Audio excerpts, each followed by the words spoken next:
벌써 8번째 시간입니다. 성막의 8번째 시간, 덮개 담겨져 있는 영적 의미에 대해서 말씀을 드리도록 하겠습니다. 우리 본문의 말씀은 출애굽기 26장 1절에서부터 14절까지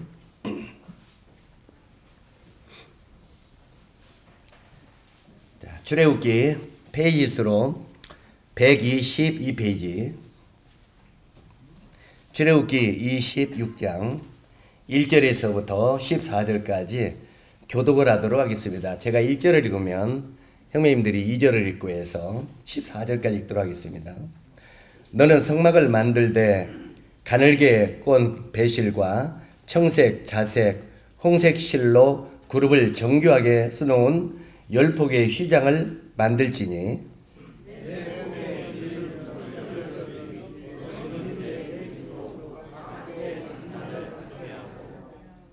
그 휘장 5폭을 서로 연결하며 다른 5폭도 서로 연결하고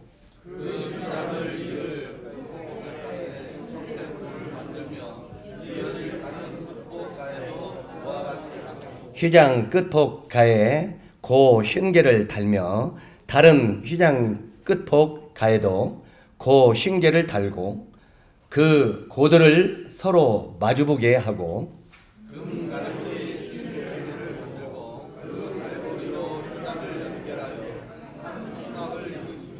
그 성막을 덮는 막 곧 휘장을 염소털로 만들되 11폭을 만들지며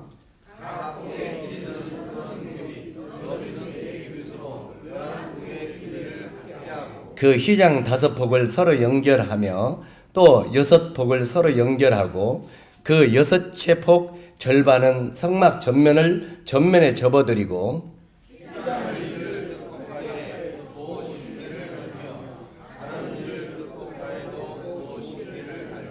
놋 갈고리 쉰개를 만들고 그 갈고리로 고를 꿰어 연결하여 한 박이 되게 하고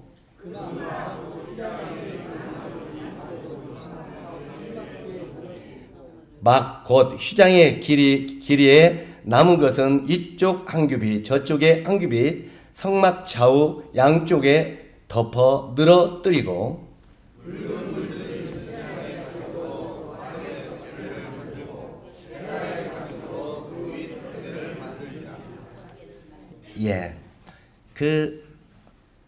이 덮개에 대해서 쭉 읽었는데 뭐가 뭔 소리인지 잘 모르겠죠?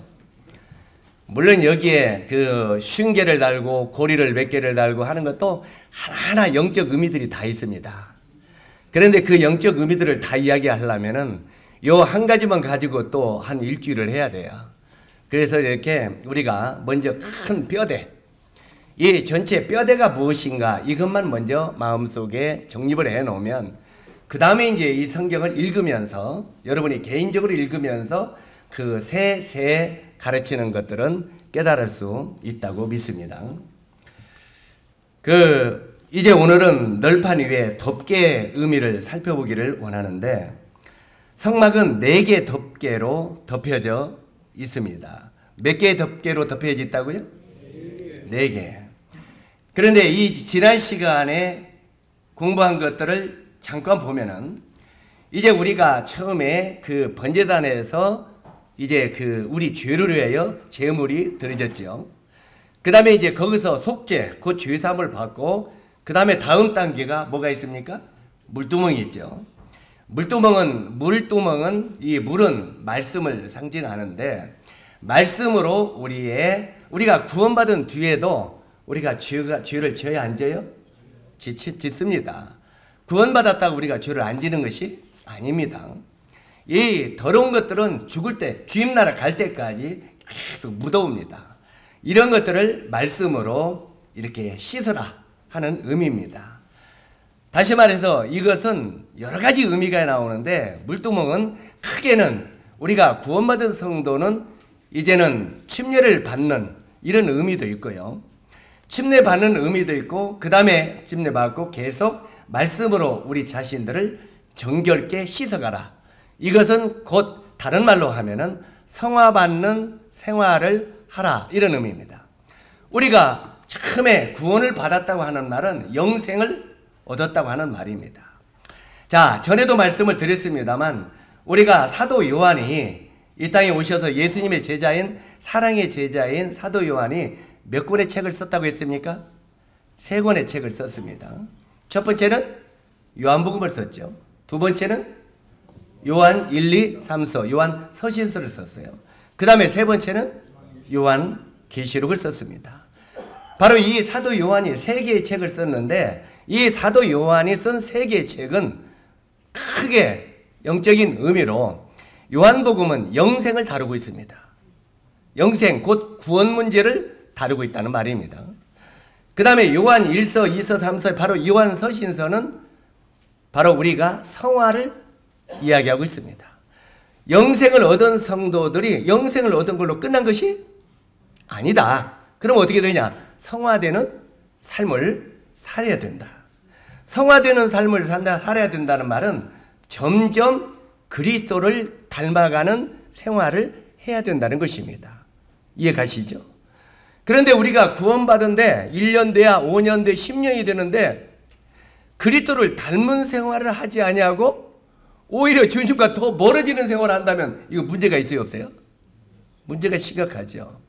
그래서 우리가 정말 구원받은 뒤 이제는 1년, 2년, 5년, 10년 다르면 아, 정말 저 사람은 구원받더니 정말 다 사람이 달라졌다. 우리 이제 구원받은 10년이 지나가면요. 우리 옛사람은 우리에게서 찾아볼 수가 사실은 없어야 됩니다.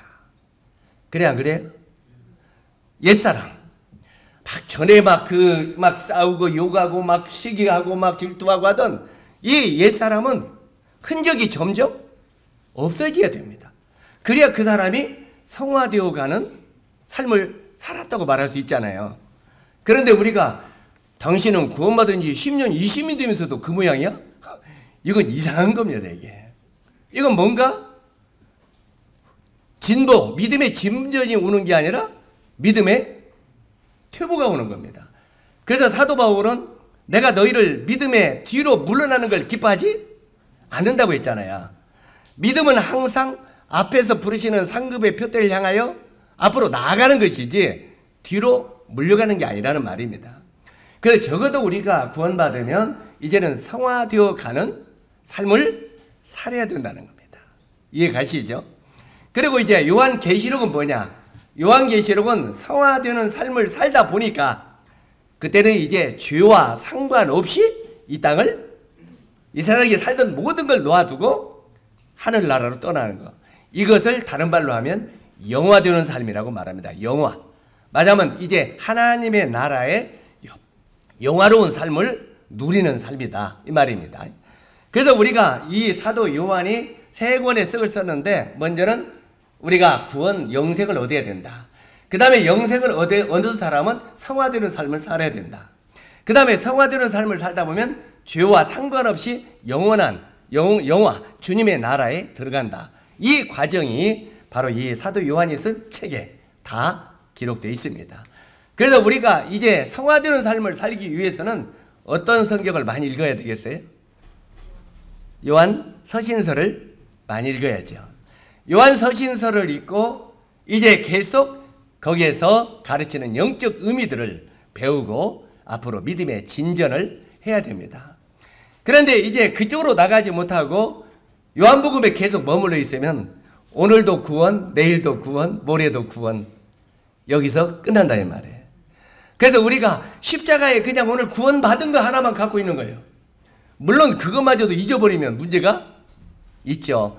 우리가 볼 때 그나마래 그때 우리가 성경을 계속 공부하면서 뭘 배웠습니까? 길갈. 그 길갈은 이스라엘 백성들이 가나안에 들어갈 때 제일 먼저 이 가나안에 들어갈 때 요단강에서 이제 이쪽 건너에서 12돌을 가지고 갔습니다. 12돌을 가지고 가서 바로 요단강에다 12돌을 묻고 그 다음에 요단강에서 12돌을 들고 나가서 제단을 쌓습니다. 그래가지고 그 제단을 쌓고 항상 거기를 이스라엘 백성들은 작전 사령부로 길갈로 정했습니다. 이곳을 길갈이라 하는데 이 길갈이라는 말은 작전사령부라는 의미입니다. 그래서 이 작전사령부가 군대를 안 갔다 오신 분들은 잘 이해할지 모르겠습니다만 우리가 이 전쟁을 치를 때는 항상 본부가 있습니다.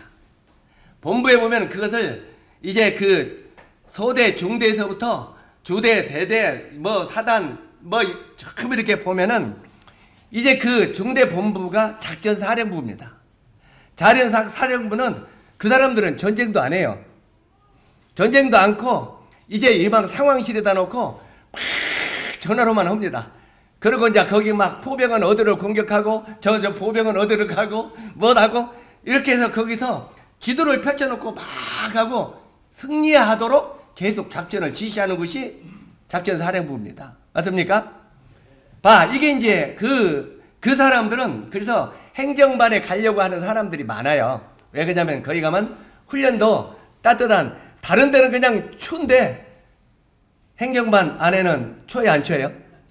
높은 사람이 있으니까 난로가 따뜻하고 거기 있어요. 그러니까 전부 거기 들어가려고 그래요.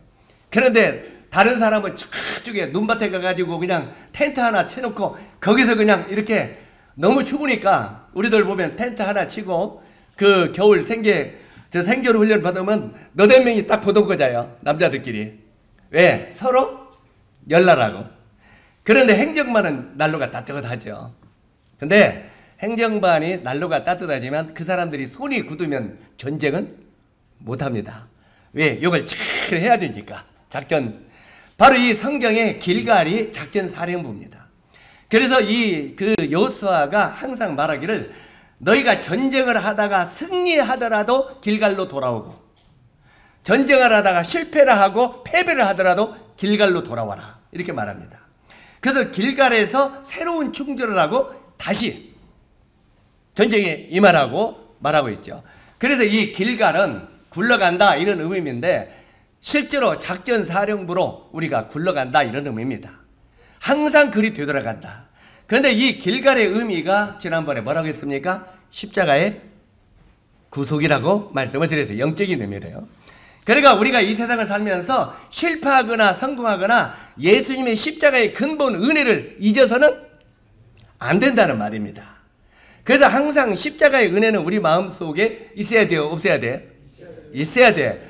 우리가 때때로는 십자가에 머물러 있지 말고 나가라고 하니까 십자가를 잊어버리라는 말은 결코 아닙니다. 그래서 일단 거기에 십자가의 은혜에 머물러서 거기서 은혜를 다시 충족시키라는 말이에요. 그것이 오늘날 뭐냐면은 예배입니다. 예배. 우리가 이 예배를 드리면서 떡과 잔을 통해서 누구를 기억합니까? 주님을 기억하잖아요. 주님을 기억하면 주님의 은혜와 주님의 사랑을 기억하면서 이런 주님이 나를 위하여 이렇게 사랑하셨는데 내가 어떻게 살을 것인가? 내 마음에 십자가의 은혜로 다시 충만하게 만들라 이 말이에요. 충만하게 만들고 그 다음에 다시 험난한 일주일의 싸움을 시작해라 이 말이에요. 그러니까 주일날 우리가 떡과 잔을 패해서는 되겠어요? 안 되겠어요? 자, 이런 의미를 우리가 안다면은 쉽게 우리가 주일날 패할 수가 없죠. 그래서 주일날 이 예배를 드리면서 우리가 영적으로 충만하게 주님을 기억하면서 채우고 그 다음에 일주일의 삶을 실패하지 말고 패배하지 말고 승리의 삶을 살아라. 이것이 이제 의미입니다. 그래서 바로 이제 우리가 물두멍을 통해서 이제는 죄사함 받고 세례를 받았으면 그 다음 단계가 뭐예요? 주님의 존전에 나가 예배를 드려야죠. 그래서 우리가 침례를 받기 전에 세례를 받기 전에는 우리가 하나님 앞에 예배를 드릴 수 있는 아직 자격이 없습니다. 그래서 우리가 구원받았다면 그 다음에 이제는 자격을 가져야 되잖아요. 예배 드릴 자격. 이 자격이 뭐냐면은 선서입니다. 알기 쉽게 지금 설명을 하는 건데 우리가 군대 갈 때도 우리 여기 지금 이제 좀 갔다 온 사람들이 있는데 내가 김제에서 27년 동안 있으면서 군대에서 많이 보냈죠. 그런데 군대 갖다 데려주고 하면은 우리 누구냐 건이도 군대 저기 훈련소 갈 때까지는 이게 군인인지 노문자인지 잘 모르죠. 그래 안 그래요? 그냥 흐느져 그냥 그랬잖아요. 그러면 이제 다 모아놓고 옷을 입혀요. 옷을 입히면서 이제 철모독양 어때 계급장도 없는 남바 하나 붙여서 주고, 요즘에는 그거 철모 주기 전에 그냥 들어가면서 먼저 선서를 하는데 이혼 짓고 선서를 시키죠. 그런데 옛날에 다 입혀갖고 선서를 시켰어요. 선서할 때 어떻게 합니까? 논산 훈련소에 가보면 이제 제일 앞에 대표가 나가서 선서하잖아요. 선서! 나는 오늘부터 산서 하면 거기 많은 수천 명이 따라서 해야 안 해요? 나는 오늘부터 이제는 누구를 위해서? 국가와 민족을 위해서. 국가와 민족을 위해서 내 몸과 마음을 바칠 것을 선서합니다. 자, 우리가 그 말을 잘 생각해 보세요. 이 시간부터 내 몸과 마음을 누구에게 바쳐요? 나라에게 바친다는 거야. 국가와 민족을 위하여 내 몸과 마음을 바쳐요. 그러면 그때부터는 이제는 건이라는 이름이 없어집니다. 뭐가 돼요? 그때부터는 군발이가 돼요. 그러니까 어떤 어린아이가 군용열차를 탔는데 군인들만 많이 있으니까 엄마 여기 사람은 하나도 없고 군인들만 탔네. 군인은 사람으로 인정을 해야 안 해요? 인정을 안 해요. 그는 특별하게 사람 중에서 뽑힌 특별한 사람들이에요. 그래서 그들은 군인이라 이 말이에요. 다시 말해서 우리가 예수 그리스도를 믿고 물두목의 세례를 받았을 때 그때 선서하는 겁니다. 나는 오늘부터 이제 하나님과 그분의 나라를 위하여, 누구와 누구 나라? 하나님과 그분의 나라를 위하여 내 몸과 마음을 바칠 것을 선서합니다. 이게 세례입니다.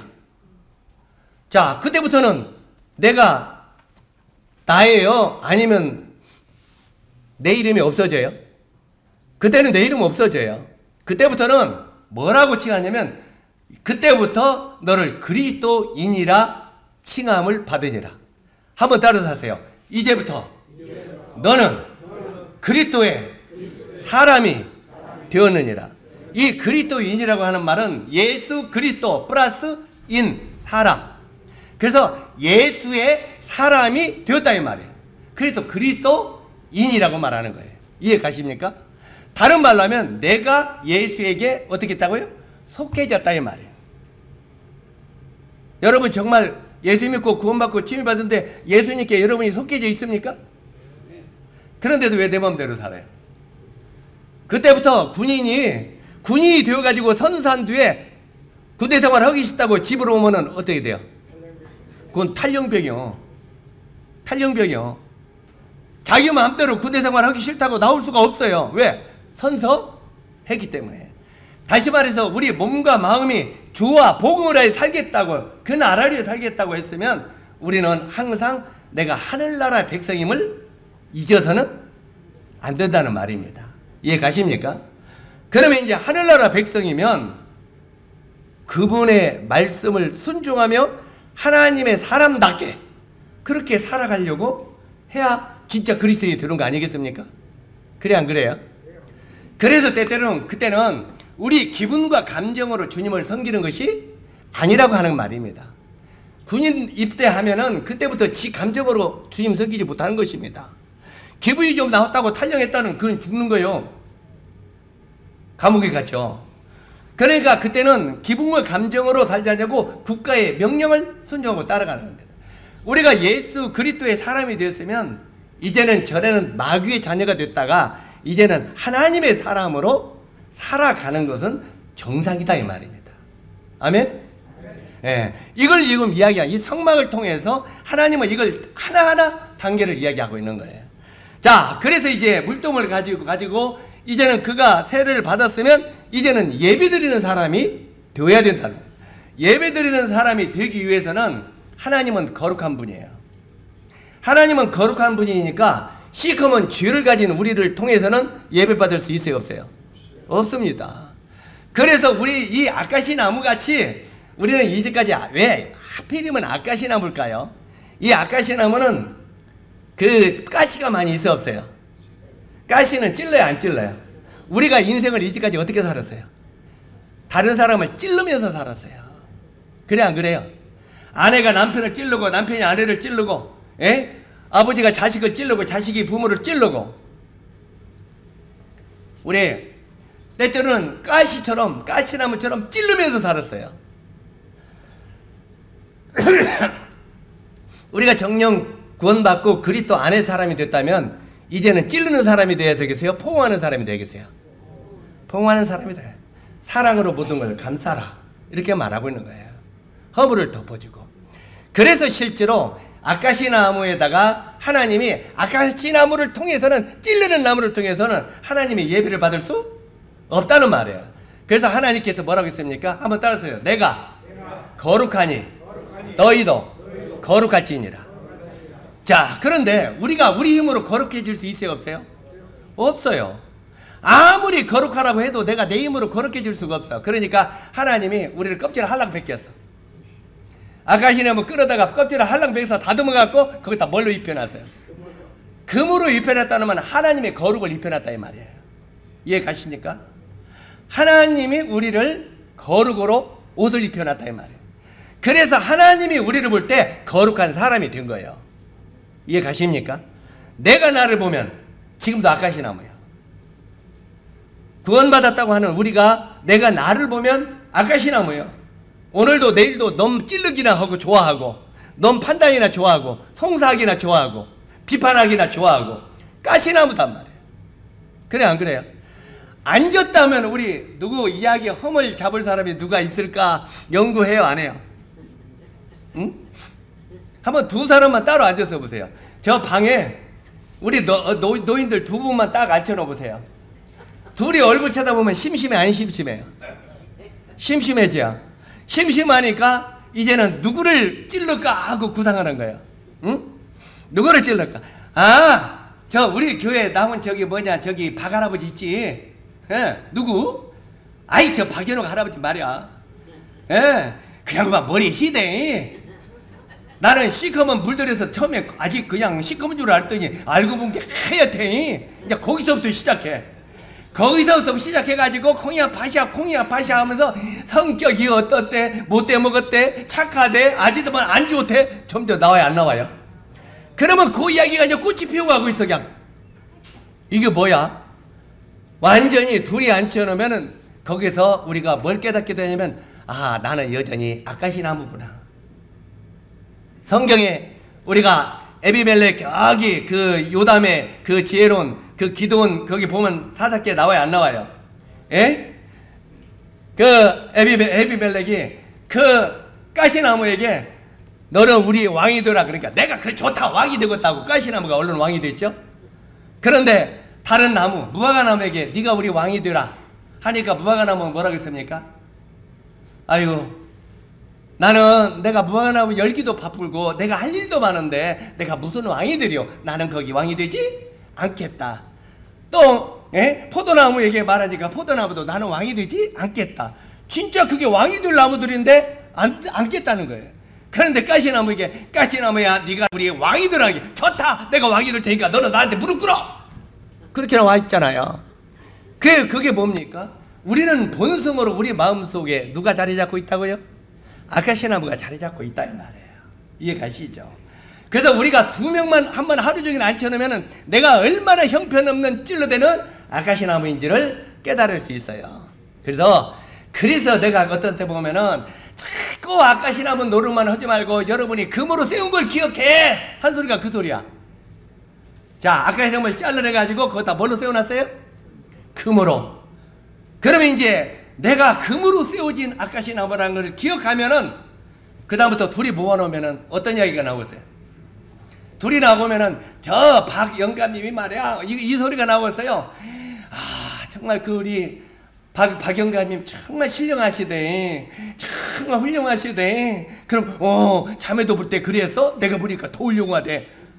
자, 금을 입혀놓으면 소리가 그렇게 나오고서 안 이렇게 나오겠어요?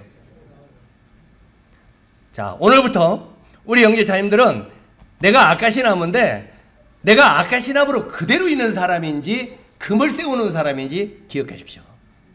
하나님이 나를 금을 세우는 사람이라고 생각하면, 그리스도인이라 칭하는 사람이라고 생각한다면 우리의 삶이 달라지게 돼 있어요.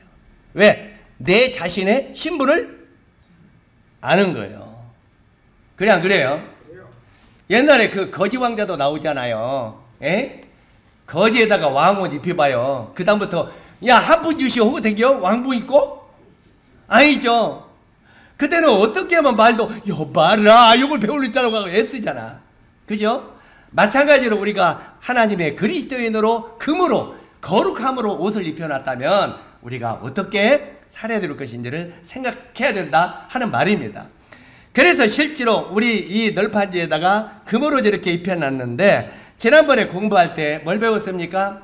저기 보면은 고다리 끼는 이 네모지게 이 금 널판이 이쪽에 20개 이쪽에 20개 여기에 막 그 해서 전부 다 48개를 삥 둘러 널판을 세우라고 했잖아요. 그래가지고 거기에 보면은 여기에 뭐가 있습니까? 여기에 기둥이 하나 둘 셋 넷. 이것은 지난 시간에 뭐라고 말씀드렸습니까?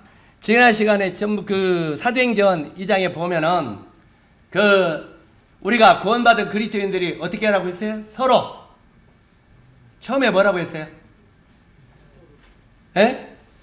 사도의 가르침을 받고 사도의 가르침을 받고 그래서 교회가 무너지지 아니하고 한 몸으로 연결되어 있는 핵심은 하나님의 말씀이 있어야 된다 이 말이에요. 이해가십니까? 사도의 가르침을 받고 그래서 바로 이 하나님의 말씀이 우리를 한 몸으로 묶어놓는 거예요. 그래서 우리가 하나님의 말씀으로 하나 되기를 힘써야 되는 거예요. 그래서 하나님의 말씀이 있어야 되고 두 번째 서로 교제하며 교제하는다 하는 말이 어떤 의미입니까? 교제한다는 건 여러 가지 의미가 있지만 우리가 하나님의 말씀을 들었으면 하나님의 말씀을 배웠으면 그 말씀을 우리가 어떻게 순종할 것인지 두 명이 모이면 그 이야기를 해야 되는 거 아니겠습니까? 이게 교제한다는 거예요. 자, 우리 정문주 자매님 우리 교제하게 그 교제하게 둘이 갔어. 모치님들 두 분이 가는데 아이 박영감이 참 사람이 그렇게 생겼대. 그게 교제입니까? 그건 망하는 교제죠. 그건 가시나무 교제예요. 구원받기 전에 가시나무 교제다 이 말이에요. 이제 그런 가시나무 교제는 우리 형제 자매들의 삶 속에 점점 묻어버리세요. 십자가로 묻어버리세요. 그리고 이제 둘이 모이면 이제 우리가 적어도 그리스도인의 삶으로서 하나님의 말씀을 오늘 내가 배웠는데 이 말씀을 가지고 우리가 어떻게 섬길 것인가, 어떻게 하나님을 기쁘게 할 것인가, 우리가 적어도 그런 교제가 꽃을 피워야 되지 않겠어요? 그래 안 그래요? 항상 교제할 때도 오늘 들었던 말씀을 우리가 하나님 앞에 어떻게 영광을 올릴 것인가를 토론하고 기도하고 순종하려고 할 때 서로 교제한다고 하는 하나로 묶는 끈이 되는 거예요. 그런데 우리는 교제한다고 모였어요. 교제한다고 모여놓고 아이고 개그화 형제님 보니까 성격이 가만히 보기에 얌전한 줄 알았더니 개파이도 많이. 자 요렇게부터 시작해놓으면 나중에 그 소리가 들려요 안 들려요? 그러면 거기에 참석하고 싶은 마음이 생겨 안 생겨요? 내가 하는 말, 내가 하는 행동, 내가 하는 모든 걸로 성도를 온전케 하나로 묶을 수도 있고 떨어져 나가게 할 수도 있다 이 말이에요. 그래서 야고보 사도는 우리들에게 뭐라고 했습니까? 혀는 우리의 혀를 가리고 불이라고 했고 우리의 혀를 가리켜 칼이라고 그랬어요. 요 혀가 잘 쓰면 이게 좋은 거예요. 영혼을 구원받게도 오죠? 전도하면? 그래 안 그래요? 한 생명을 구원받게도 해요. 그런데 이 혀가 불이 되면 뭐야 돼요? 상대방을 홀랑 태워버려. 칼이 되면 어떻게 해요? 목을 잘라버려. 죽이는 역할을 한다 이 말이에요. 그래서 우리가 가지고 있는 이 혀가 칼로 쓰일 것인가 불로 쓰일 것인가 아니면 아름다운 교회를 세우는 교제로 사용할 것인가 이걸 우리가 선택하세요. 여러분이 바로 여기에 서로 교제한다는 의미가 그거예요. 그것이 하나로 이 교회를 묶어놓는 것이다 이 말이에요. 그래서 항상 주님의 일을 위해서 항상 토론하고 이야기하고 그렇게 하는 게 아름다운 교제입니다. 그 다음에 세 번째가 뭐라고 했습니까? 서로 떡을 떼며 떡을 뗀다고 그랬죠? 그래서 우리가 이 떡을 떼면서 바로 우리가 이 예배를 통해서 온 교회가 하나로 한 몸으로 묶어지는 겁니다. 그 다음에 또 마지막에 뭐라고 했어요? 떡을 떼며 기도하기에 힘쓰니라. 실제로 우리 삶 속에 기도가 빠져버리면 그는 죽어있는 생명이죠. 살아있는 생명은 말을 하잖아요. 하나님께 구해야 되잖아. 에? 요즘에는 왜 이런 기도가 많이 사라졌는가 하고 생각해 보니까 요 교제의 단절이도 많이요. 교제. 요즘에는 부모와 자식 가운데도 교제가 있어요, 없어요? 잘 없죠. 각자 놀아. 그죠? 그리고 부모가 야 한나야 이렇고 이렇고 여기 보면 찬미야 이렇고 이렇게 하면 아빠 가서 보지 마. 교제의 단절이에요. 교제의 단절이 되다 보니까 바로 이 대화의 커뮤니케이션이 잘 안 되는 거예요. 그러니까 이 땅에 사람과 사람의 대화가 잘 안 되니까 하나님과 대화도 끊겨버리는 거예요. 그래서 서로 기도하기에 힘쓸 때 온 교회가 한 몸으로 하나 된다고 하는 것을 성경은 바로 이 성막을 통해서 우리들에게 가르치고 있습니다. 그런데 그 가운데 여기 이 띠는 이 보이는 띠예요? 안 보이는 띠라고 했어요? 이건 보이지 않는 가운데 구멍을 뚫고 쭉 한 줄로 묶었는데 이건 보이지 않는 이 띠는 사랑의 띠라고 성경에 말하고 있습니다. 사랑한 모든 허물을 감싼다 말하고 있죠. 그래서 이렇게 해서 이제는 이렇게 한 교회가 됐다 이 말이에요. 교회 다 금으로 입혀서. 그래서 금으로 입혀가지고 교회가 됐어요? 안 됐어요? 교회가 됐죠. 이제 이렇게 사실은 이 성막의 저게 교회입니다. 교회 모형이에요. 교회 모형이면서 저게 주님입니다. 주님의 모형이에요. 자, 교회는 뭡니까? 주님의 몸입니다. 주님은 머리가 되시고요. 그러니까 저게 주님을 나타내는 것이라면 저건 곧 몸인 교회를 나타내는 거다 이 말이에요. 주님과 몸은 하나니까. 이해가시죠? 그러니까 성막은 주님의 이야기요 교회의 이야기다 이 말이에요. 항상 이렇게 우리 마음 가운데 염두에 두면 돼요. 저렇게 이제 이 교회가 하나로 묶여지는데 아하 교회가 하나로 묶어지려면은 어떻게 되는가 이제 저 모든 그 기물들을 보면서 우리가 배울 수 있습니다. 자 이제 이 교회를 금으로 이렇게 세운 교회가 뭘로 덮어내냐면은 이렇게 이제 덮개로 덮어놨어요. 덮개. 뭐로 덮어놨다고요? 덮개로.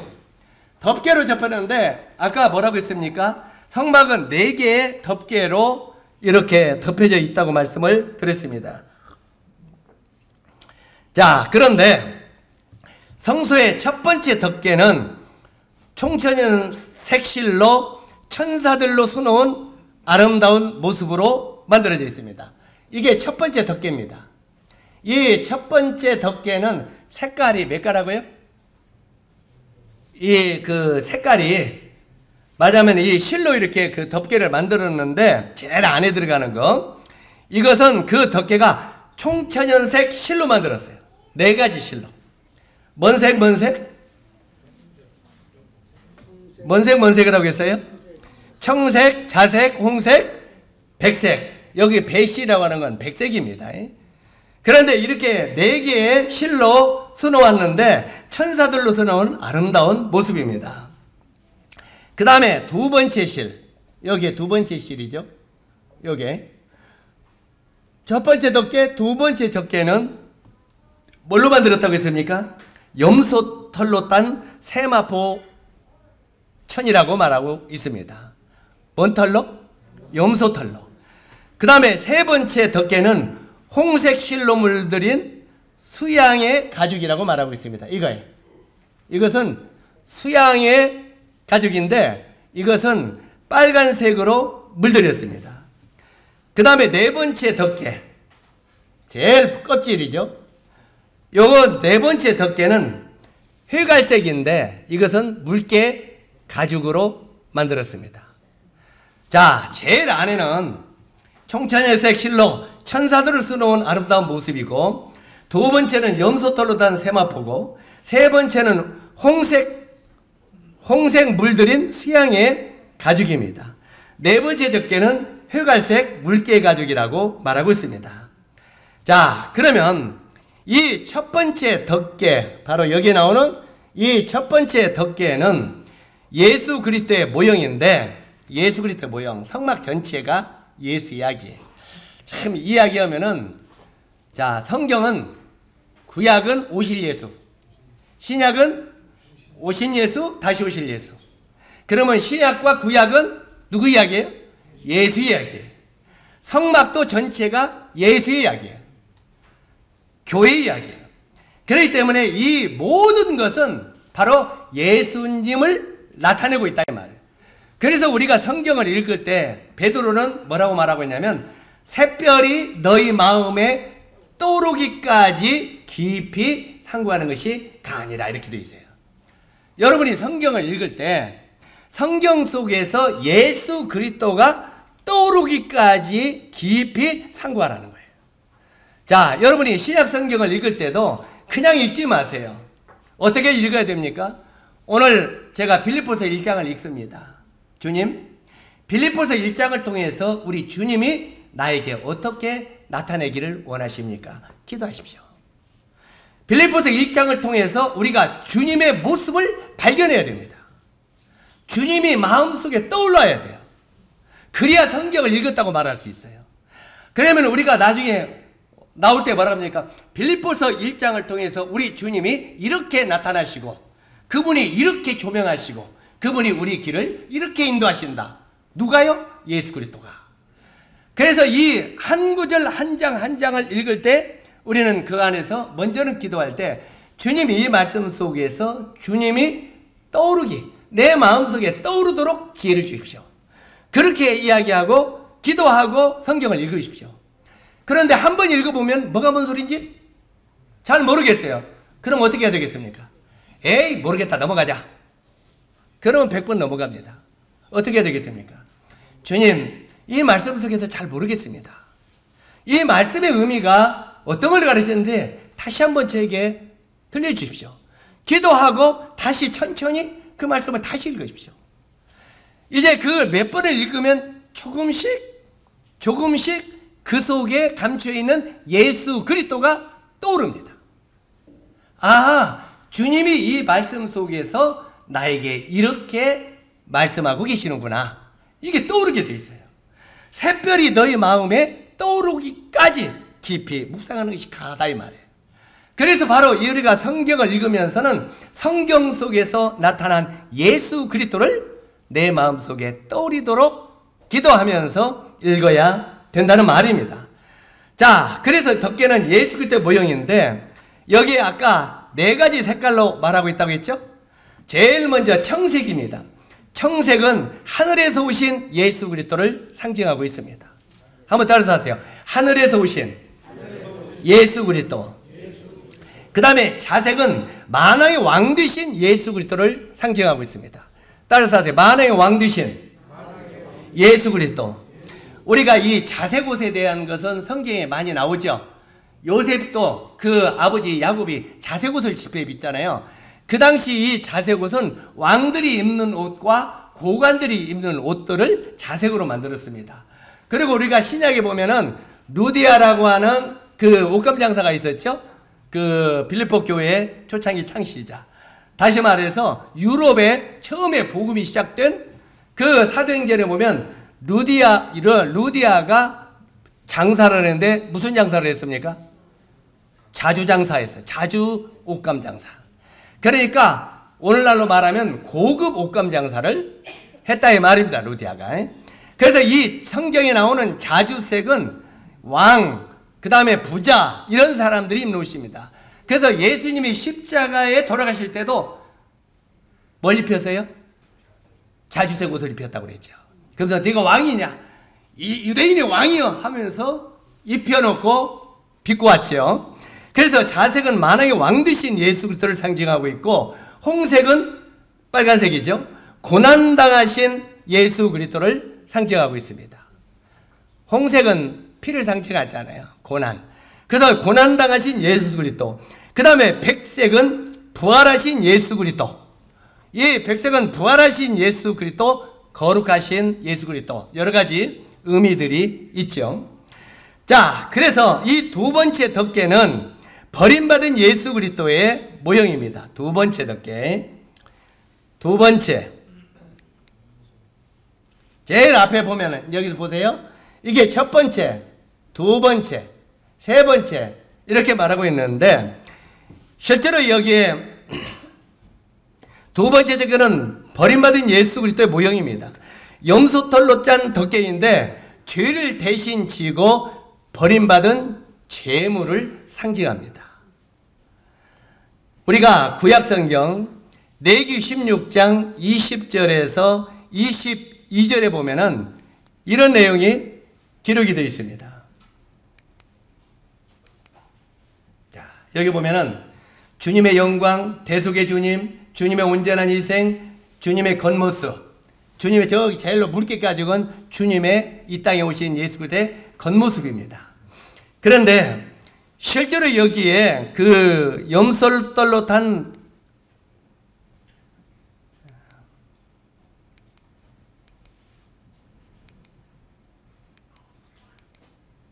한참 나오네. 두 번째가 이렇게 저쪽에 이게 염소털로 짠 것인데 우리가 이 레위기 16장 20절 21절 보면은 이런 말씀이 있습니다. 아론은 두 손으로 산 염소의 머리에 안수하여 이스라엘 자손의 모든 불의와 그 범한 모든 죄를 고하고 그 죄를 염소의 머리에 두어 미리 정한 사람에게 맡기고 광야로 보낼지니 구약에는 염소를 이렇게 버림받은 예수 그리스도를 상징하고 있습니다. 염소. 그래서 이 성경에도 보면은 이제 이 구약에 조금 전에 읽었던 말씀에 보면은 그 염소가 어떤 일을 행하는가 보세요. 이 성경을 보면 이 제사장은 염소를 갖다가 죄를 지은 사람의 죄를 안수하고 지금 안수하죠? 이 안수하고 그 다음에 맡은 자에게 이 염소를 맡기라. 더 정확하게 이야기하자면 성경에 있는 걸 더 정확히 하자면 염소 2마리를 준비하라고 그랬죠. 2마리를 준비해서 한 마리는 안수하고 잡으라고 그랬습니다. 하나님을 위해서 잡으라. 죽이라 이 말입니다. 그리고 한 마리는 죄인들이 안수하고 그 다음에 그 맡긴 자들에게 그 염소를 맡겨서 광야로 데리고 가라. 광야로. 그래서 지금 저쪽에 보면 맡은 자가 염소 한 마리를 광야로 데리고 가죠. 광야로 데려가서 사람이 없고 아무것도 없는 곳에 가서 염소를 내어두어라 그래요. 그러면 염소가 광야에서는 물도 없죠. 풀도 없죠. 삭막한 그곳에서 살 수 있습니까? 없습니까? 없습니다. 그래서 이 염소는 거기서 울다가 지쳐서 쓰러지고 결국은 광야에서 죽습니다. 이것은 바로 이 예수 그리스도가 바로 우리 죄를 위하여 골고다에서 어떻게 죽을 것을 암시하는 장면입니다. 실제로 여기에 구약에는 사람들의 죄를 이게 염소면 염소에다가 이렇게 안수를 했습니다. 안수한다는 말은 전가시킨다는 의미예요. 따라서 하세요. 안수는 전가시킨다. 바로 우리의 죄를 염소에게 전가시킨다 이 말이에요. 자, 성경에 분명히 뭐라고 말하고 있냐면 죄의 삭은 사망이라고 말하고 있어요. 죄 때문에 우리 사람은 죽어야 된다는 말이에요. 심판받고 지옥에 가야 된다는 말이에요.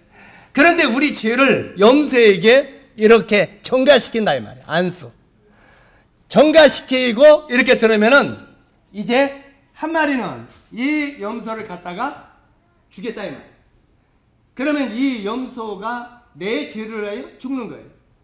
그리고 또 한 마리는 맡기는 자에게 끌려서 광야까지 데려가면 거기서 내어보내라. 그러면 이 염소는 먹을 것이 있어요 없어요? 물이 있어요 없어요? 물이 사실은 먹을 양식보다 물이 없으면 더 빨리 죽습니다. 그래 안 그래요?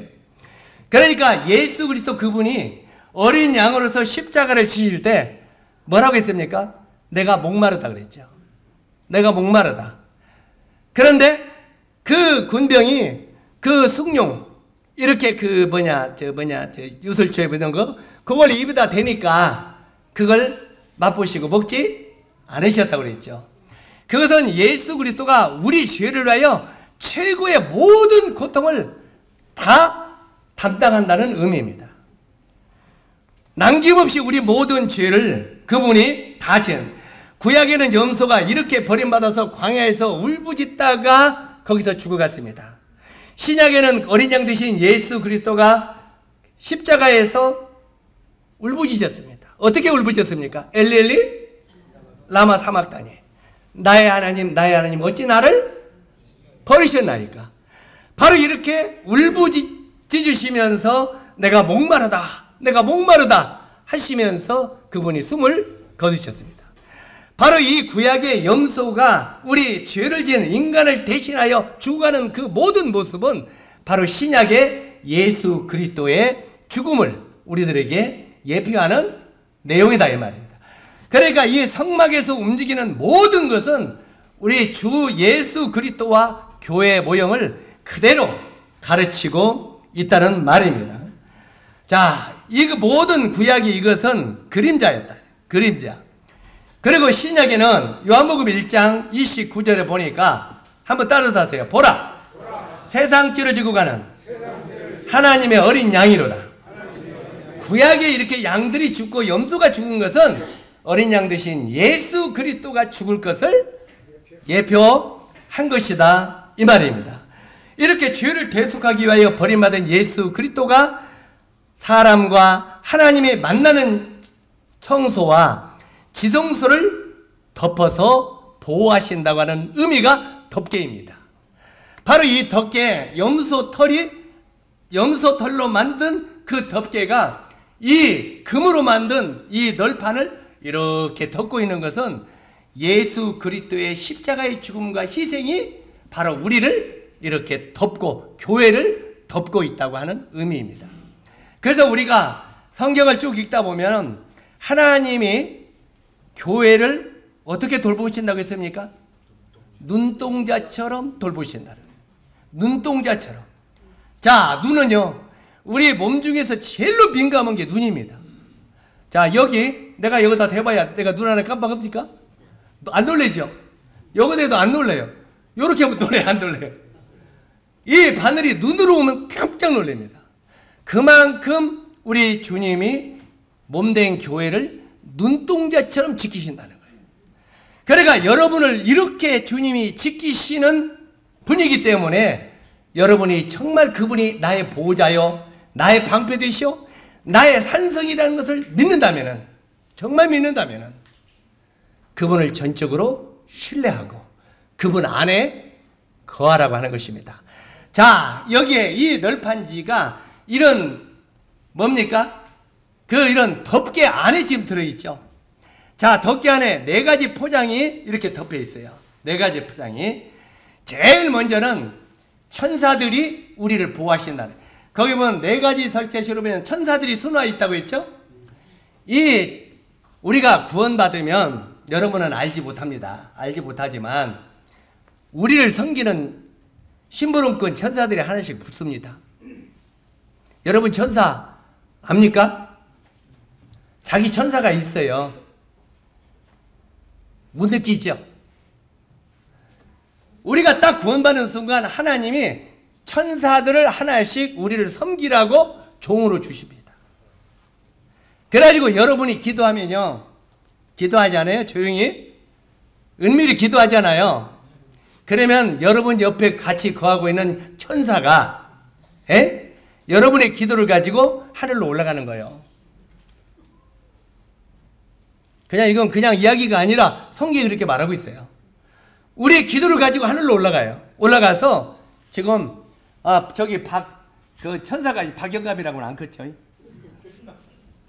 천사가 우리 저기 박영재님이 지금 이런 일이 있다고 지금 하나님께 간절히 기도하고 있네요. 그러면 하나님께서 들으시고 자기 정욕을 위하여 기도하는 것이냐 아니면 하나님의 영광을 위해서 기도하는 것이냐 물어볼 겁니다. 그러면 천사가 자기 영광을 위해서 구하는 것 같던데요. 그러면 놔둬라. 그 기도 응답하지 말고 놔둬라. 예, 하나님의 영광을 위해서 지금 간절히 구하던데요. 그래, 그럼 빨리 가서 응답해줘라. 이렇게 하신다는 거예요. 이게 여러분 잘 이해하시면 좋겠어요. 우리가 항상 이 모든 일은 하나님의 허락하지 아니하면 일어나지 않습니다. 믿습니까? 우리 예를 들어서 김가호 형님이 일하다가 떨어져가지고 허리가 부러진 것도 주님이 허락했기 때문에 된 것입니다. 맞습니까? 물론 사단이 이러죠. 그러나 하나님이 허락지 아니하시면 안 되는 거예요. 하나님이 허락하시는데 허락하신다는 말은 이유가 있어요, 없어요? 이유가 있는 거예요. 여러분이 아프든지, 여러분이 어렵든지, 여러분이 어떤 그 환경이 안 좋아지든지, 어떤 상황이 올 때는 하나님이 일을 나에게 허락하셨다고 여러분은 믿어야 되는 겁니다. 그것이 하나님의 주권을 인정하는 것입니다. 하나님의 주권을 인정한다는 말은 하나님이 나의 주인인 것을 인정한다 이 말이에요. 그런데 우리는 이제까지 내가 주인이 되어 있어. 자, 우리 하나님께서 김태구 형제님이 교통사고가 나서 이 다리가 부지러지도록 허락하셨다고요. 그런데 어쩌다 그렇게 부러졌냐? 죄송합니다. 그냥 지금 예를 하나 드는 거예요. 예면서도 사실일 수 있고. 자, 그 오토바이를 타고 다니지 말아야 될 차 가운데로 가는 거예요. 그러니까 차들이 뒤에서 화딱지가 나요, 안 나요? 그러니까 여러 가까 저리 가다가 살짝 그냥 겁주려고 살짝 왔는데 탁 맞아서 뒤집어질 수 있어요. 그러면 절체 하나님께서 왜 뒤집어지도록 허락했습니까? 깨달으라고. 그건 네가 정상이 아니지 않느냐. 바른 정로를 걸어야지. 그리스도인이 정로를 걸어야지. 어떻게 그 정로를 걷지 않고 그래? 그건 네가 잘못한 거 아니냐. 이렇게 깨달다. 자, 이걸 깨닫기를 원해. 그런데 이제 다리가 부러졌어. 주님 앞에 이제 바로 기도하지. 뭐라고 기도합니까? 여러분 뭐라고 기도해요? 자, 기도 집회 시간에 자, 김대웅님 다리가 부러졌는데 우리 그 빨리 낫도록 기도해 주세요. 이건 진짜 이건 합당한 기도가 아닙니다. 이건 아셔야 돼요. 진짜 이걸 깨달아야 돼요. 정말 우리가 그리스도인으로 성숙하게 들어가려면 이거 나 깨달으려고 기도하면 안 돼요. 어떻게 기도해야 맞겠습니까? 오 주님, 저게 다리를 다친 거로 말미암아 하나님의 뜻이 무엇인지 깨닫도록 도와주십시오. 먼저는 그렇게 기도해야 돼요. 하나님의 뜻이 뭔지 깨닫도록 도와주십시오. 그리고 그 다음에 저런 어려움 속에서도 믿음으로 이것을 이길 수 있도록 도와주십시오. 그렇게 기도해야 돼요. 우리가 이 어떤 어려운 환경이 있으면은 우리는 그것을 벗어나려고만 합니다. 주여, 이거 나 힘들으니까 빨리 벗어나게 해주세요. 지 잘못을 깨닫지도 못하고. 하나님이 나에게 가르쳐 주려고 하는 그 하나님의 뜻은 알으려고도 않고 믿으려고도 하지 않아요. 그리고 하나님께 낫게만 해달라고 기도합니다. 올라요? 그래요. 이건 바른 신앙 자세가 아닙니다. 적어도 이 말은 낫게 해달라고 기도하지 말라고 하는 말은 아닙니다. 먼저는 하나님의 뜻을 알게 하시고 그 다음에 그 어려움을 이길 수 있는 믿음을 주십시오. 믿음이 있으면요 환경은 아무것도 아닌 것입니다. 이해 가시죠? 내가 내일 죽는다 할지라도 정말 하나님을 향한 바른 믿음이 있으면 죽음은 아무것도 아닙니다. 제가 이렇게 말한다고 경험했냐고 말지 몰라요. 이미 사도 바울도 수없이 그렇게 이야기합니다. 실제로 나는 죽는 게 좋다. 빌립보서 1장에 그런 거잖아요. 나는 죽는 게 좋다. 왜? 죽으면 지금 어디 가요? 즉시 주님 나라가 있으니까 나는 죽는 게 좋다. 그래서 주님 나라에 가서 쉬는 게 나는 정말 좋다. 그런데 내가 너희들과 함께 있는 것도 유익하다. 내가 아니라 너희들 때문에 유익하다. 그러면 어떤 사람은 뭐가 우리가 유익해? 빨리 죽어버리지. 이렇게 말할 수 있지만 사도 바울이 살아 있음으로 말미암아 그들에게 하나님의 바른 교훈을 더 배울 수가 있다는 말이에요. 그러니까 내가 너희들과 함께 있는 것도 너희들에게 유익이다. 그러나 나는 지금이라도 주님 나라 가 있는 게 더 좋다. 자, 실제로 하나님의 뜻을 알고 그분을 신뢰하고 그분의 모든 주권을 인정하면 죽는 것은 아무것도 아니라고 성경은 말하고 있는 겁니다. 근데 우리 모치님들은 어때요? 아 그래 주님 나라 가는 게 편해. 그냥 죽는 것이 좋아. 우리 말은 다 그래야 하네요. 말들은 다 잘하셔. 그런데 조금만 보면 아이고 병원에 가야겠다. 이거 병원에 가야겠다. 그래 안 그래요? 말로는 주님 나라 가는 게 좋다고 하는데 아니 내가 그전에 그랬잖아요. 우리 어머님이 야 이거 야 빨리 죽어야지. 빨리 죽어야 돼. 내가 너희들 못 올리만 시킨다. 내가 빨리 죽어야지. 너희들 못 자기들 못 올리 시킨다고. 그런데도 TV 이제 보고 있다가 뭐가 좋은 거 나오잖아요.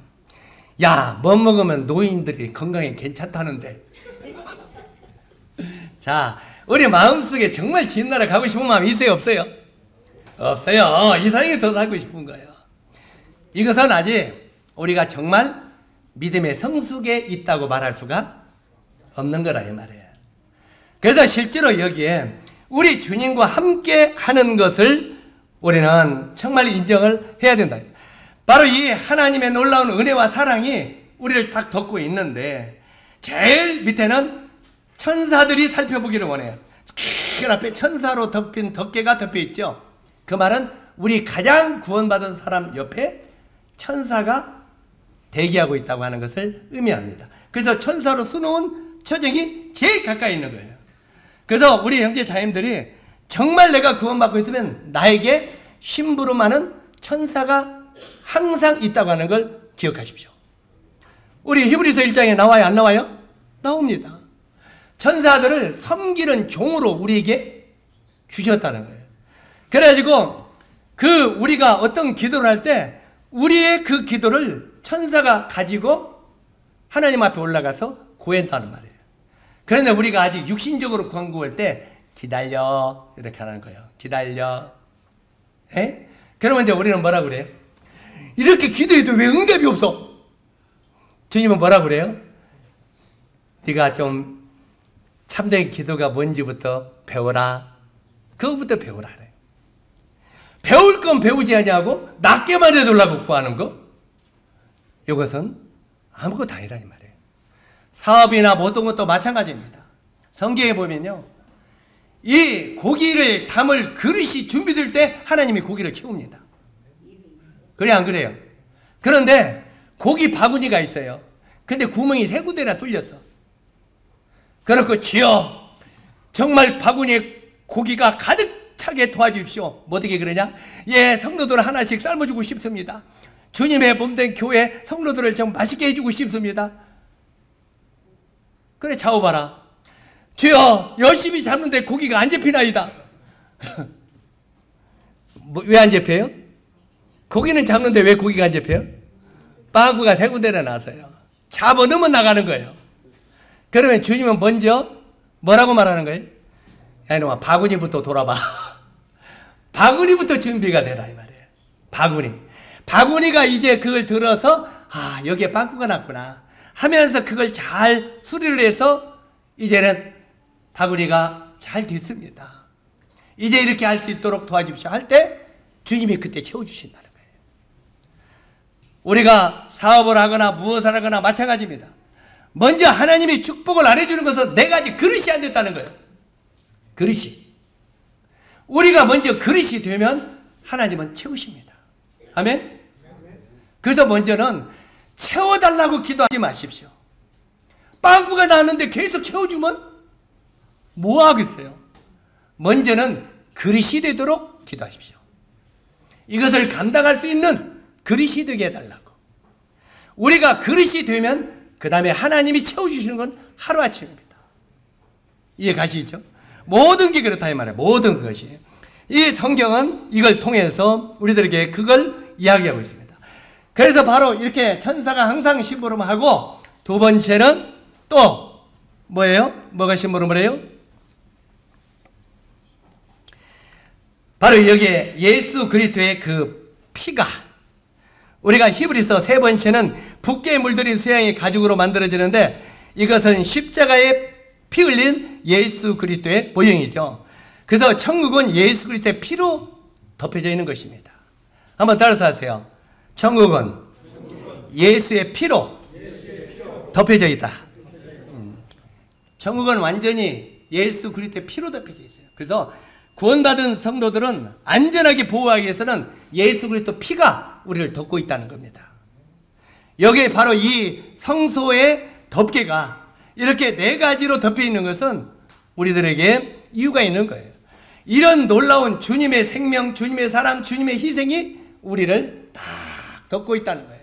그리고 우리를 눈동자처럼 지키고 계시다. 아무도 이 성막 안에 접근할 수 없도록 덮개가 이렇게 덮고 있다는 말입니다.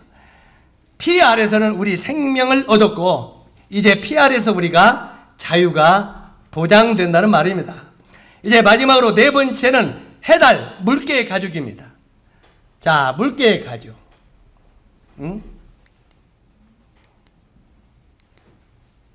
자, 물개의 가죽. 물개 아시죠? 해달의 가죽이라고 했는데 이 물개의 가죽입니다. 이 물개의 가죽은 굉장히 초라한 모습을 가르치고 있습니다. 초라한 모습. 그래서 초리 모르신 예수 그리스도는 위적으로 굉장히 초라한 모습으로 이 땅에 오셨다고 하는 것을 의미하고 있습니다. 우리가 이사야서 53장 2절로 3절에 보면은 뭐라고 기록이 되어 있습니까? 이사야는 이렇게 예수님을 예언하기를 그는 주 앞에서 자라나기를 연한 순 같고 마른 땅에서 나온 줄기 같아서 고운 모양도 없고 풍채도 없은즉 우리의 보기에 흠모할 만한 아름다운 것이 없도다. 그는 멸시를 받아서 사람에게 실어버린 바 되었으며 강고를 많이 겪었으며 질고를 아는 자라. 마치 사람에게 얼굴을 가리우고 보지 않음을 받은 자 같아서 멸시를 당하였고 우리도 그를 귀히 여기지 아니하였도다. 이건 초리 모르신 예수 그리스도. 그분은 이 땅에 인간의 모습을 입고 굉장히 초라한 모습으로 오신 예수 그리스도를 나타내고 있습니다. 예수 그리스도 그는 무명의 나사렛에서 태어났습니다. 그 당시 이스라엘에서도 나사렛은요 그냥 쳐다보지도 않는 그런 곳입니다. 자, 우리 가끔 농담으로 그런 이야기를 하는데 저희 집이 전주시 중화산동 뒷골입니다. 저희 집이 서원너무 그 전주시 중화산동 서원너무가 굉장히 암울한 동네입니다. 어두운 동네. 전주 시내 깡패들은 거기가 다 살았고요. 굉장히 거기서 사건도 많이 났습니다. 전주 시내 아주 인류 깡패 대장들은 거기서 다 나왔습니다. 그래서 굉장히 그 보기에 안 좋은 동네입니다. 우리가 성경에 보면 이런 말이 나오죠. 나사렛에서 무슨 선한 것이 나을 수 있겠느냐. 이런 말이 있죠. 나사렛 같은 곳에서 어떻게 메시아가 나올 수 있겠느냐. 바로 이 전주 중화산동, 지금은 중화산동이요. 옛날 우리 동네 전주 한 중심이 됐어요. 옛날에 이 허인호 경제 아버님이 그 중화자를 가운데 중자 꽃화자 앞으로 이 동네가 전주시내에서 활짝 피는 꽃이 된다. 항상 중앙이 된다. 그랬거든요. 근데 말이 시대에서 그대로 되더라고요. 그래서 옛날 그 지명 글자를 써놓은 걸 무시 못하는 것 같아요. 중화산동. 그런데 지금 거기 전주시 한 중심이 됐는데 그 당시는 전자 어두운 뒷골목이었어요. 깡패들이 많고 싸움 나라고 사고 나지 많이 하고 굉장히. 그런데 그곳에서 우리 한국 모임회 중에서 유명한 세계적인 전도자가 몇 명이 거가 나왔어요. 허인호 경제나 이완성이나 다 거기 출신들 아닙니까? 유명한 전도자들은 거기서 다 나왔어요. 그 나사렛에서 무슨 선한 것이 나겠느냐? 그 어두운 그런 뒷골 몰목에서 어찌 선한 것이 나겠느냐? 복음을 전할 일꾼들이 거기서 태어날 줄 누가 알느냐 그 말이죠. 실제로 여기에 우리 주님이 바로 이 물개 가죽으로 덮인 것은 주님의 모습은 보기에 흠모할 만한 아름다운 것이 없었다. 무명의 나사렛에서 태어났고 그 다음에 무명의 여인에게서 태어났고 그 다음에 목수의 아들로 마국간 구유에서 태어났습니다. 그는 길거리에서 살다가 결국은 길거리에서 죽었습니다. 누가요? 예수님이요. 길거리 살다가 길거리에 죽었는데 우리의 보기에 정말 흠모할 만한 것이 없었습니다. 그러나 성막 안은 어떻습니까? 제일 바깥에는 아주 보기 흉한 물개가죽으로 덮여 있지만 이 하나님의 나라, 하나님의 교회, 이건 안으로 들어가면 들어갈수록 휘황찬란한 금으로 만들어져 있습니다. 그래서 천국은 외모로 볼 때는 볼품없는 것 같이 보입니다. 예수 믿는 것이 별 볼 일 없는 것 같이 보입니다. 저도 처음에 구원받기 전에 예수 믿는 사람들은 진짜 힘도 하나도 없는 사람들 같이, 뭔가 연약하니까 뭔가 신을 의지하지, 이렇게 연약한 걸로 보았습니다. 그런데 나중에 구원받고 그 안으로 들어가 보니까 휘황찬란한 천국의 백성들이 그 속에 가득하더라 이 말이에요. 아멘. 사랑하는 형제자매 여러분, 실제로 우리들은 이 교회는 감추인 보화들입니다. 땅속에 감추인 보화들입니다. 성막 바깥에는 아주 볼품없는 것이지만 안으로 들어가면 들어갈수록 하나님의 임재가 있고 휘황찬란한 정금으로 되어 있는 것처럼 하나님이 교회를 그렇게 보신다는 것입니다. 교회를 그렇게 본다면 바로 하나님이 우리들을, 구원받은 우리들을 그렇게 보신다는 거예요. 자, 우리가 그렇게 거룩한 금으로 쌓인 교회라면은 째째하게 살아도 되겠습니까? 째째하게 살아야 되겠습니까? 위축되며 살아야 되겠습니까? 당당하게, 정말 믿음으로, 내가 가진 것이 없어도 당당하게 기쁨으로 살아가는 분이 되게 바랍니다. 그냥 자꾸 머리 오면 그냥 이웃 사람들이 있을 때 왜 그래요? 아이고 살기한 괴로워 죽겠어. 아니 천국은 좋은 거라며. 좋지. 그런데 왜 그렇게 살아? 아 몰라. 이렇게 살아서 쓰겠어요? 에이? 우리나라는 이 땅에 있는 게 아닙니다. 정말 우리가 기대하는 그 나라는 황금 보석이 깔린 아름다운 나라입니다. 하나님이 우리를 그렇게 덮개로서 주님이 보호하고 계시다면 우리가 당당하게 살아가야 되지 않겠습니까? 이 말씀 우리 형제자님들이 축복이 되기를 바랍니다. 기도하겠습니다.